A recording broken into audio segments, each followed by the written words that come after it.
I spent another 2 hours or so on the Porsche Carrera RS 95, and working on both the oversteer setting and the not so oversteer setting. Let's take a look at them.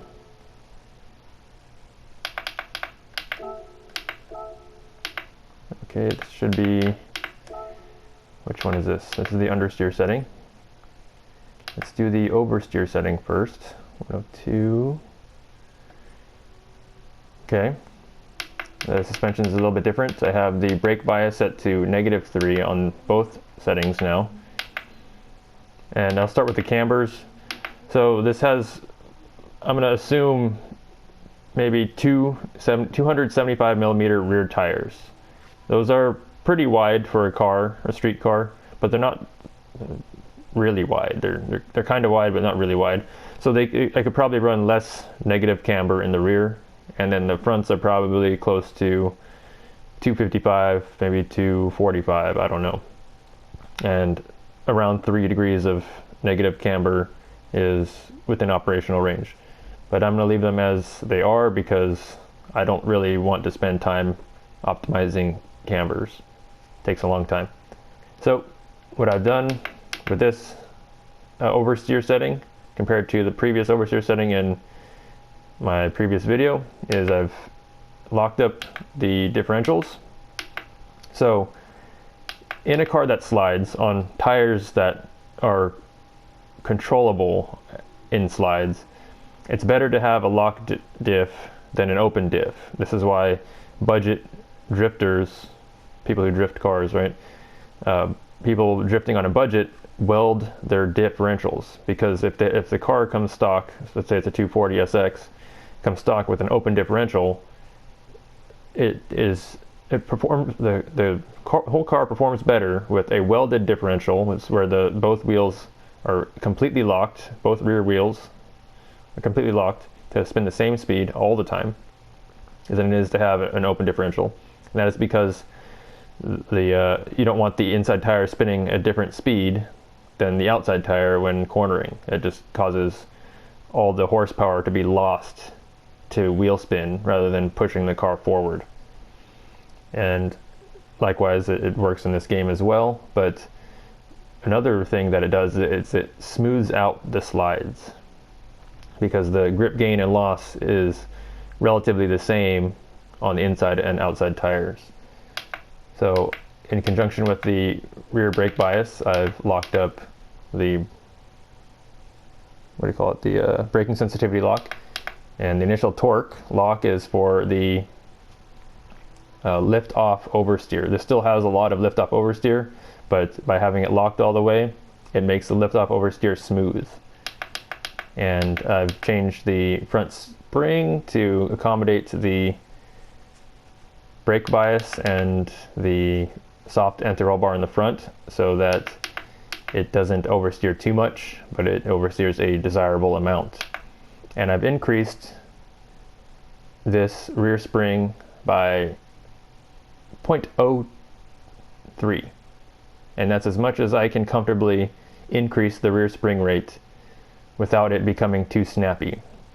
So what I found that is with the rear spring, increasing the rear spring causes throttle sensitivity where it's very easy to slide. However, also what I've found out in particularly Gran Turismo, also in conjunction with the soft damping ratios, is that the stiffer rear spring makes the car even more snappy. So it doesn't actually improve the handling performance of a slidey car. So if I were making this car, making the setup grip better, I would actually increase this, which I'll show in the other settings real quick. I have the rear spring set to 2.1, and it improves the traction of the car in a way that I like, but it makes the car more snappy as well as having a stiff front anti-roll bar. So back to 102, do a quick drive, no mods.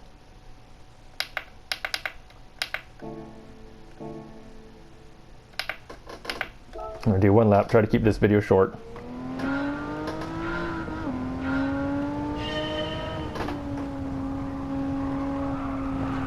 As you can see, it's sliding, and my steering input is 1-to-1 with the visually displayed steering in the game until it goes full 180 from the top. Then it stops spinning. So I don't think I'll achieve full 180 steering lock.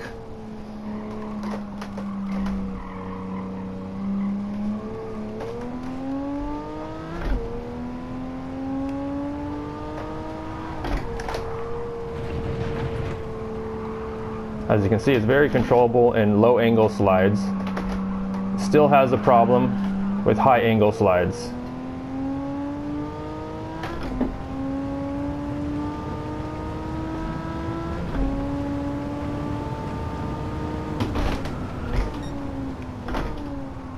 Nice rotation on the brakes. Just give it more brake pressure as I trail brake deeper into the corner to get it to rotate. Which only works with slidey cars. If it's a really grippy race car, you don't want to do that. You want the car to understeer on the brakes.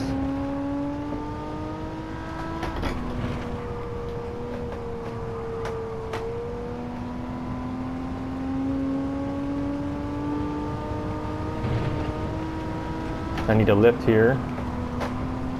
The car still doesn't like to slide at full throttle. I think that's just a physics calculation quirk in the game. The car should be able to slide full throttle controllably. There's a very famous video on the internet of a Porsche driving at Spa in the mid-thousands, just drifting it into high angles everywhere, in the high speed and low speed. It's possible to drive a car like that, or drive this particular car like that, but just not in Gran Turismo.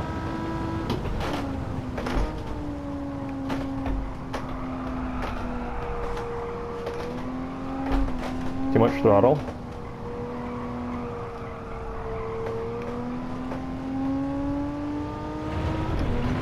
As you can see, with no counter steer assist, it's very capable to slide, just not at high angles.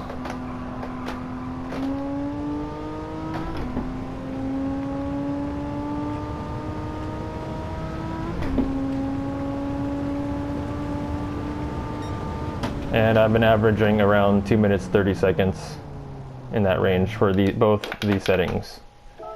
Now onto the understeer, or not really understeer, but less oversteer. I didn't really showcase the oversteer that much. I was trying to make it slide, but I didn't make it slide that much. Let's see.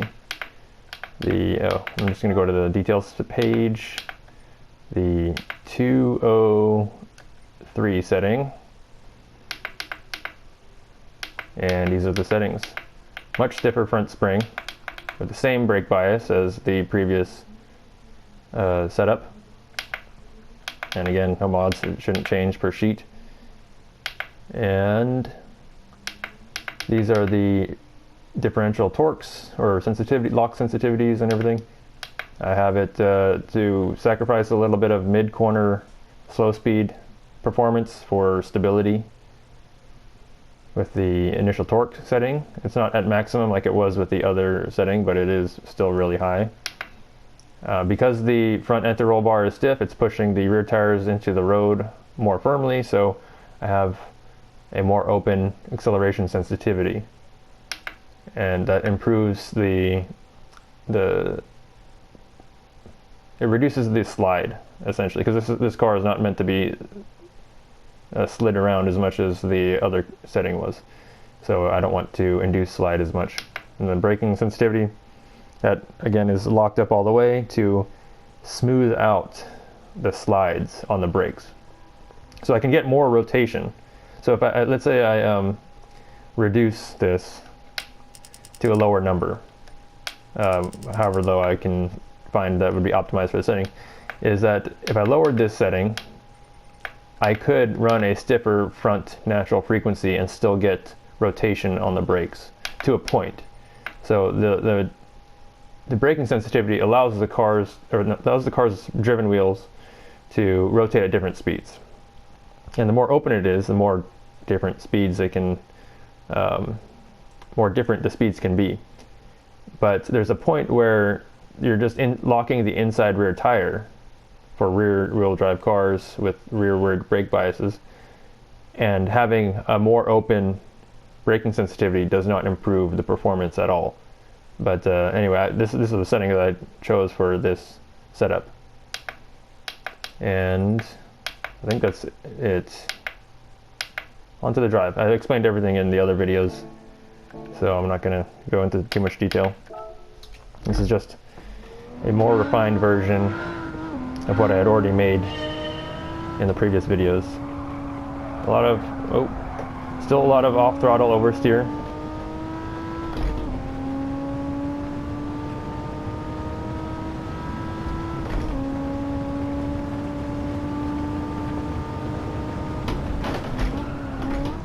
Too much brakes. A little bit late on the brakes. Slow in the slow corner because of the initial torque on the differential. Stay in third here. Left foot brake. Not enough brake. It didn't slow down enough for that turn.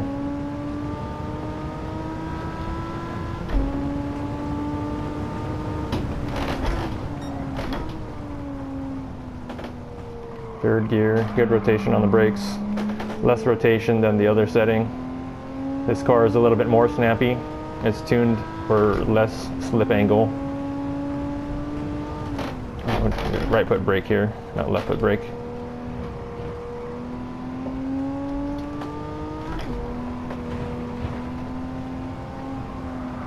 Oh, too much throttle mid-corner, and then I had to lift through the exit.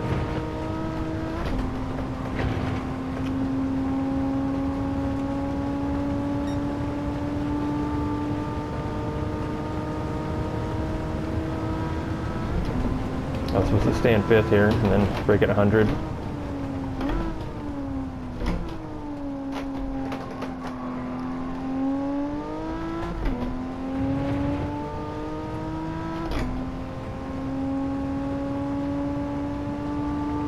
Lift here just to reduce the torque on the driven wheels, but it still rotates, so you got to control the slide with the steering wheel.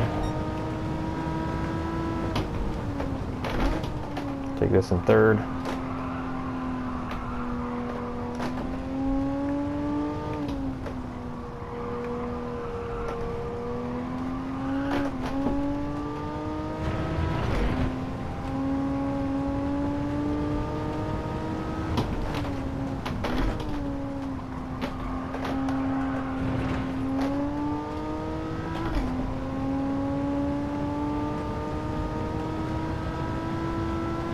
And here's the lap.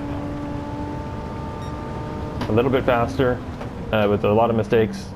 So this stiffer, more understeery setting is a little bit easier to drive faster. I think the other car, it could put out from some pretty comparable times to this setup, but this is easier to achieve, like 4/10 or so with this setting. Anyway, that's that. Just showcasing the two settings that I had made in previous videos. And a little bit of a replay. Till the next one.